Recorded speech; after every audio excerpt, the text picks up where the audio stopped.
வணக்கம். இது ஒரு அவேர்னஸ் வீடியோ.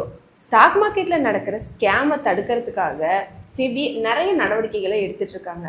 ஆனா அதையும் மீறி ஏதோ ஒரு விதத்துல ஸ்கேம் நடந்துட்டே தான் இருக்கு. இப்போ ரீசெண்டா எஸ்டிடில ஒரு ஸ்கேம் நடந்திருக்கு.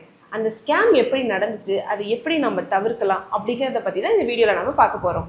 இப்போ ரீசெண்டா நடந்துட்டு இருக்க இந்த ஸ்கேமு ஸ்டாக் மார்க்கெட் முதலீட்டாளர்களை குறி வச்சு நடந்துட்டு இருக்கு.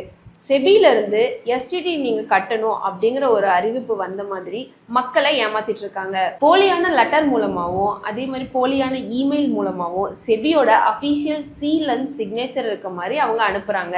இதை வச்சுதான் மக்கள் அவங்க ஏமாத்துறாங்க. அந்த இமெயில உங்களோட எஸ்டிடி சார்ஜ் வந்து பெண்டிங்ல இருக்கு, நீங்க அதை கட்டல அப்படின்னா உங்களுக்கு அதுல பெனால்ட்டி வரும், உங்களோட பேங்க் அக்கௌண்ட்டை ஃப்ரீஸ் பண்ணிடுவாங்க, அது இல்லாம லீகல் ஆக்ஷன் எடுப்போம் அப்படின்னு சொல்லி பயமுறுத்துவாங்க.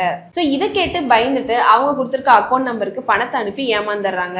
உண்மையாவே என்ன நடக்கும் அப்படின்னா, நீங்க ஒரு ஸ்டாக்கை வாங்கும் போதோ விற்கும் போதோ உங்களோட ஸ்டாக் புரோக்கர் மூலமா அந்த எஸ்டிடி சார்ஜ் ஆட்டோமேட்டிக்கா டெபிட் ஆகிடும். நீங்க தனியா எஸ்டிடி சார்ஜஸ் எல்லாம் பே பண்ணும் அப்படிங்கிற அவசியமே கிடையாது. ரொம்ப முக்கியமா செபி டைரக்டா எந்த ஒரு வரியும் வசூலிக்க மாட்டாங்க. அந்த டாக்ஸ் எல்லாமே இன்கம் டாக்ஸ் டிபார்ட்மெண்ட் கீழே தான் வரும்.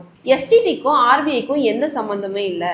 ஸோ அதனால எஸ்டிடி பே பண்ணல அப்படின்னா உங்களோட பேங்க் அக்கௌண்ட்டை ஃப்ரீஸ் பண்ணிடுவாங்க அப்படின்னு நீங்க பயப்பட தேவையில்லை. எப்படி நம்ம இந்த மாதிரி மோசடிகள்ல இருந்து தவிர்க்கலாம் அப்படின்னா, ஃபர்ஸ்ட் உங்களுக்கு ஒரு இமெயில் வருதுன்னா அது எந்த டொமைன்ல இருந்து வருதுன்னு செக் பண்ணி பாருங்க. செபி எப்பயுமே அதிகாரப்பூர்வமான இமெயில் sebi.gov.in அப்படிங்கிற டொமைன்ல இருந்து தான் உங்களுக்கு வரும். இது இல்லாம வேற ஏதாவது டொமைன்ல இருந்து உங்களுக்கு மெயில் வருது அப்படின்னா அது ஸ்கேமா இருக்கிறதுக்கான வாய்ப்புகள் இருக்கு. ஸோ ஜாக்கிரதையா இருங்க.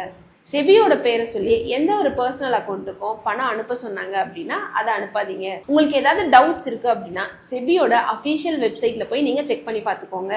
ஸோ இந்த மாதிரி ஸ்கேம் எல்லாமே முதலீட்டாளர்களை குறி வச்சு தான் நடக்குது. ஸோ இந்த மாதிரி தெரியாத ஏதாவது ஒரு இமெயில் வந்துச்சு அப்படின்னா அதை நீங்க நம்ப வேண்டாம்.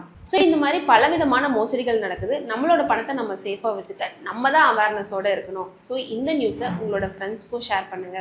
அடுத்து நல்ல ஒரு இன்ஃபர்மேஷன் வீடியோல நான் உங்களை சந்திக்கிறேன். Invest wisely for better future. Thank you.